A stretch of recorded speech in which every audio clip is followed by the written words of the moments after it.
Hi everyone, and welcome back to my channel. Today I wanted to share my black and white decks. No particular reason, I just got it in my head the other day that I wanted to share my black and white decks, partly because I was wondering how many I actually have, and it looks like I have 12 black and white tarot decks and 2 oracle decks. I'm not sure which decks are available or out of print. However, I will look it up after I'm done filming and include the purchase links below. I will also include timestamps so you can just jump ahead to different segments. Let's start with the mass market decks first. First on the mass market list is my beloved Hermetic Tarot. This is the first black and white deck I ever purchased, and in my last video I mentioned decks that I have bonded with or decks that give me good readings. This is not that deck, and it was never really meant to be that deck. It was always meant to be a study deck, but I have tried to do readings with it in the past and it just doesn't work for me. There's just so much in it that the logical side of my brain overrides my intuition, I think. However, I have heard that this deck does read perfectly well for others, so it might just be me. Anyway, I love this deck. I think that the artwork is amazing, and actually talking about it now kind of makes me want to do a deep dive just about this deck, but I'm thinking that would be a really long video. This deck has sent me down the Kabbalistic Tree of Life rabbit hole more than once, and it probably will again. I wish Godfrey had created a standalone guidebook, but the little guidebook that comes with it is packed full of information, more for study than for divination. But yeah, I think this is a beautiful deck. The next deck I wanted to share with you is the Gorgon's Tarot. I just really like the unique and minimalistic artwork. It's minimalistic, but there are a lot of fun little details throughout the deck. And a couple of the cards have a little pop of red, but the majority of the deck is in black and white. And the only reason I don't use this deck more often is because this deck is huge. It also has a high gloss finish, so it's a little slippery. And I just find that it's awkward to work with, at least for me. I kind of wish they would come out with a smaller size and a matte finish, at which point I would probably use this deck all the time because the artwork just really appeals to me. It also comes with this cute little guidebook. I'm really drawn to round decks, but I think I have a love-hate relationship with them. I'm drawn to them, but they irritate me once I get them as far as working with them. I think it might be the size when it comes to this deck.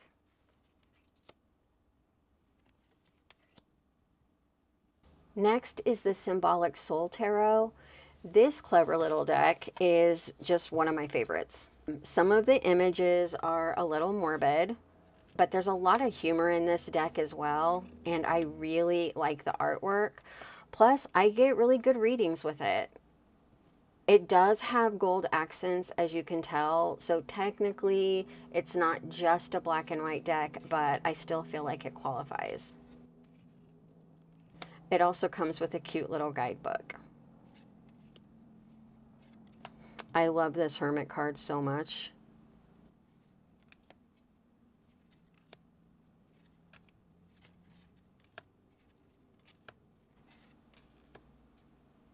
I like the way this deck shuffles as well. And I really like this Six of Swords. Next on the mass market list is the Disorder Tarot of Innocence. I mentioned this one in my last video. It's one of my favorite decks for personal readings, and I love Diego's artwork. This deck is sensitive, emotional, intimate, and I think that the artwork is just beautiful.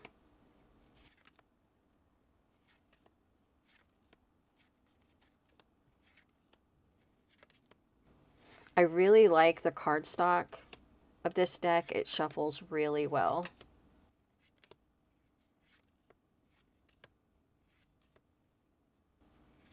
I really like the court cards in this deck, but look at this High Priestess. I think she's so wonderful.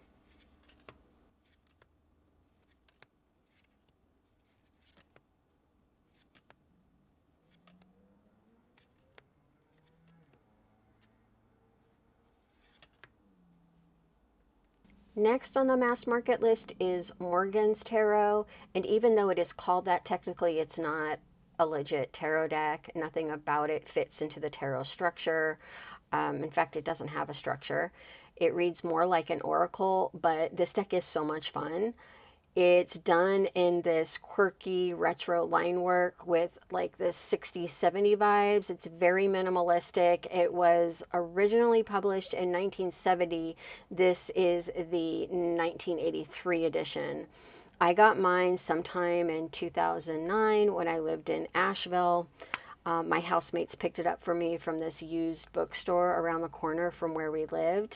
They thought it was the funniest thing ever, and I actually appreciate it more now than I did then. Now it just makes me laugh. So here we have there are no mistakes, spelled Steaks.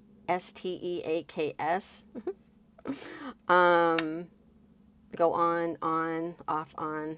It's such a weird little deck. This may not be a perfect circle, but it is perfect, whatever it is. Insignificant change. Get it? This one is, I love this one. Far out. From here on in, it's nothing but downhill. Tomato, potato, eggplant. Trip, love. No trips without a tripper. I think this one is funny because a lot of hitchhiking was going on when this deck was first published. I still don't understand. This is me. Stop. Heavy. We have death, rebirth. Is she eating her baby? Why did I not notice this before? Oh, yeah, they're eating each other.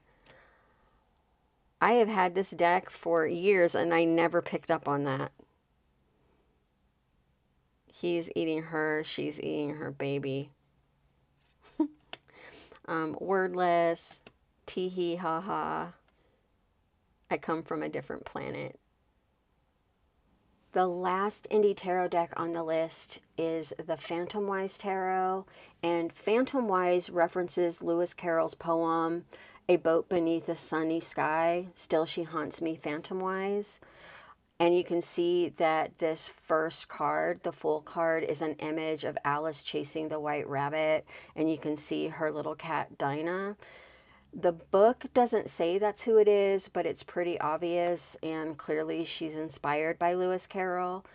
This deck has a vintage circus vibe, a kind of, I don't know, a Victorian fantasy and silent film aesthetic. Some of the images feel very storybookish to me. It's just very atmospheric and a little bit gothy, in my opinion.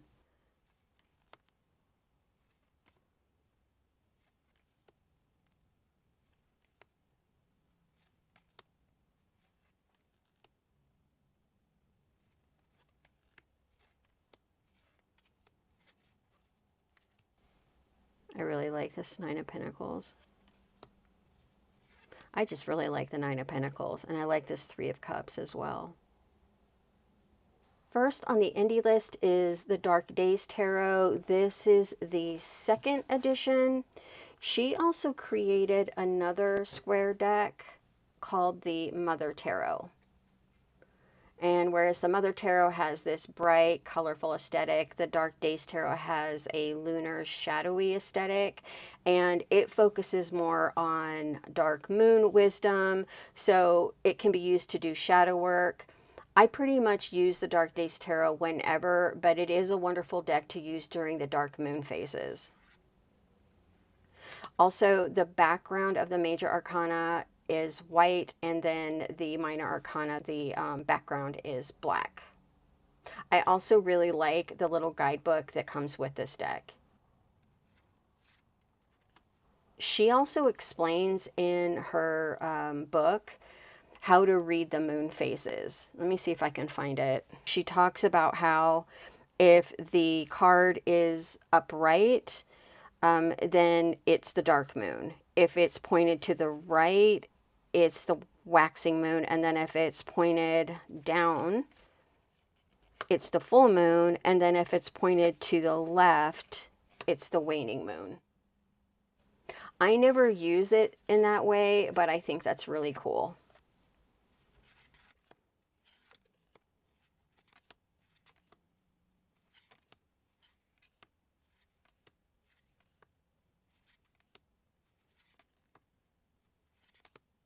The Dark Days Tarot has less nudity than the Mother Tarot, which doesn't bother me, but just so you know. She also includes a lot of mermaid energy in both decks. I like this double card.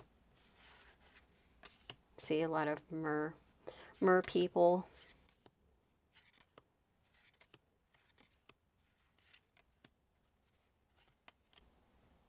The Fool. I really like this Empress card. Next is the Little Monsters Tarot. This is the 2024 edition. And while I don't love the shape of this deck, I really like the illustration style. It's just full of these little creatures and elementals and sprites and monsters. And it feels very storybookish to me. And I just love Peony Archer's artwork. She created the Efflorescent Tarot, which is one of my favorites. And I'm happy that I was able to get my hands on this one finally. She uses a lot of white space in this deck. I really like this Death card.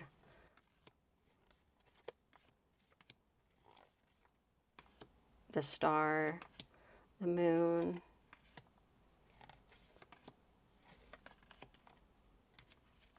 Look at this Chariot. This is just the sweetest little deck. A lot of her characters in the Efflorescent and in this deck seem a little bit forlorn, and I'm oddly attracted to it for that reason. Look at this Empress. She is so cute. I love her. Look at her little face. Oh my gosh. And this Magician. So cute. And I really like the court cards in this deck. The next indie deck I wanted to share with you is the Little Odd Tarot. If I ever do a video about my cutest decks, this one will be on the list. This deck is a little quirky, but it's so charming. It has this whimsical, lighthearted vibe, and sometimes it's a little eerie. So of course I love it. I love this High Priestess. And look at the Knight of Pentacles is riding a snail. I really like this Page of Pentacles as well.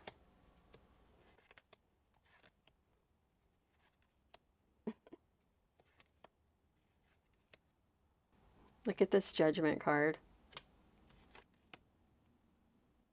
I love the expression on her face in the tower.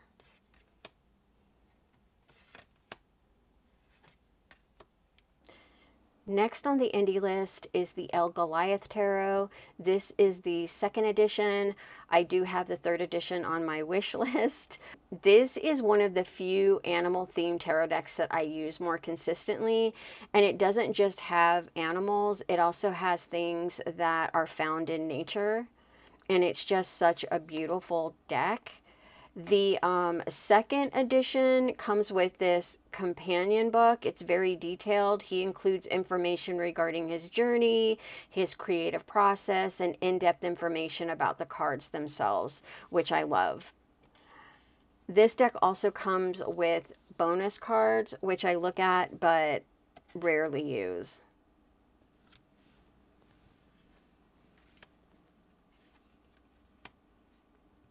This is actually one of my favorite tower cards.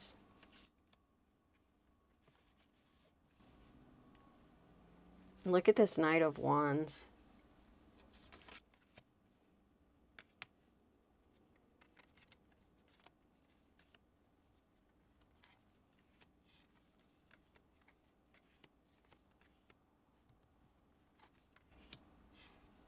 Look at this octopus. It's so great.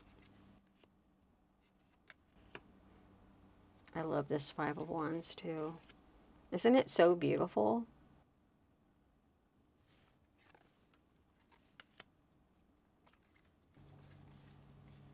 I really like this Eight of Wands. I like the Chariot too. I love the contrast of this deck.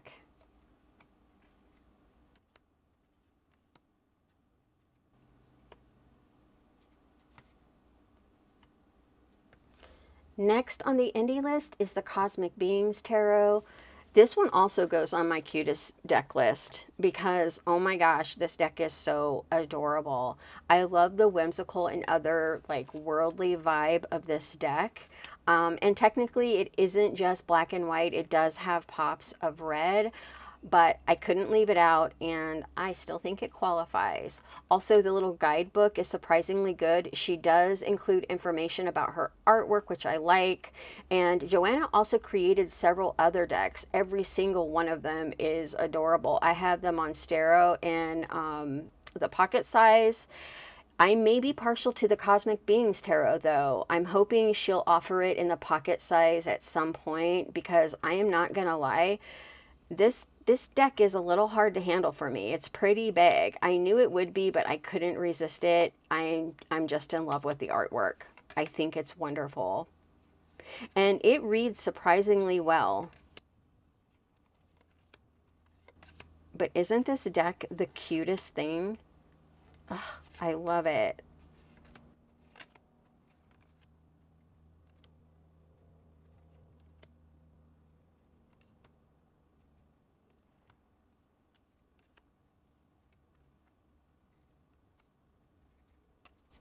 How cute. Look at this Judgment.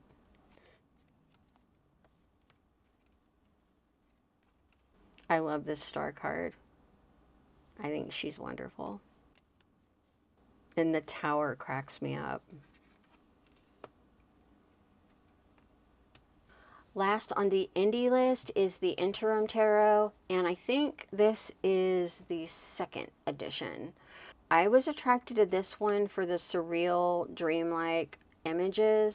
This is so cute. It's done in this intricate, high contrasting dot work, and I just love the strangeness of this deck and the alien-like creatures.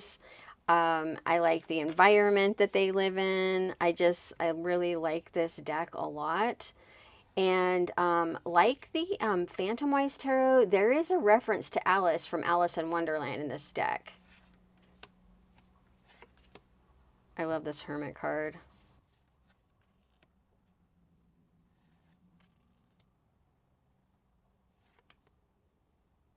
It is mostly kind of surreal and alien-like, but you'll find that it's also inspired by modern culture. And I'm wishing that I could find the Alice card so I can show you. Oh, I love this King of Cups. And the little guidebook is incredibly informative.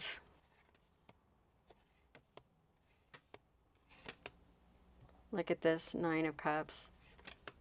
There she is. Huh. Alice in Wonderland.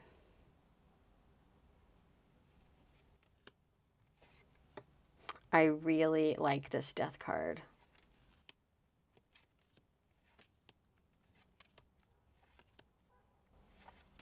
It's just so unique.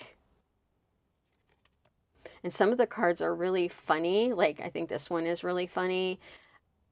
And then some of them feel very intense to me. I feel like this deck has a good balance of everything. First on the Oracle list is the Phantasma Oracle. This little oracle is just too cute. It is deeply inspired by 1920s and 30s black and white, like rubber hose animation. This is one of my favorite cartoon time periods. It is heavily influenced by early cartoon style animators like Iwerks, and I'm a huge fan of his. This is probably why I was so drawn to the deck. Quarter Press has created several other decks as well, including Tarot of the Unknown. I don't know if you're familiar with that one, but I mentioned it in my favorite decks for autumn. Anyway, the Phantasma Oracle is just this cute, fun little deck, and I could not leave it out. And you can see that, oh, okay, we've got the happy squirrel here. Did you notice that? That's so funny. A lot of the cards have a tarot influence because we've got the Hermit, the Enchantress, the Priest, we have the Moon Priestess, the Pair, the Star, the Wizard, in distress, the Adventurer, kind of reminds me of the Fool, the Hangman, the End, the Cycle, the Devil, the Sword, Death. I also like that the images, because they're so inspired by the 1920s and 30s cartoons, they're so familiar. The black cat, well, this says the creeper. The moon is even familiar. The bat, the scarecrow, the call, the peeper, the frame, the clown, the rat, can of poison, the title. The last oracle and the very last deck on the list is the Ching Oracle. This one does have pops of red and gold, but I just had to include it. I have several I Ching decks, but this one is my favorite because like the I Ching, this deck is simple and minimalistic, and I just love the watercolor brush style of this deck. I just think it's so beautiful. It feels like I'm holding an ancient book of wisdom in my hands when I use this deck. And I sometimes use the deck on its own, and then sometimes I use it with my Chinese coins. I've also used it for meditation in the past, and sometimes I'll place certain cards on my altar. And the little guidebook is really good, but I have my go-to I Ching books that I refer to. Isn't this so beautiful?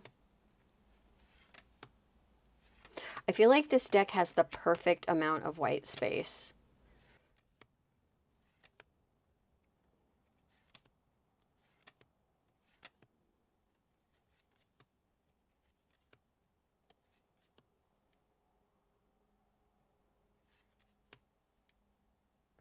I think that covers it for my black and white decks.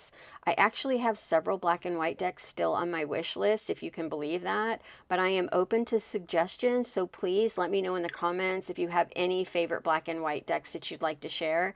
And thanks so much for joining me today. I really appreciate it, and I hope that you enjoyed this video. Take care. Bye.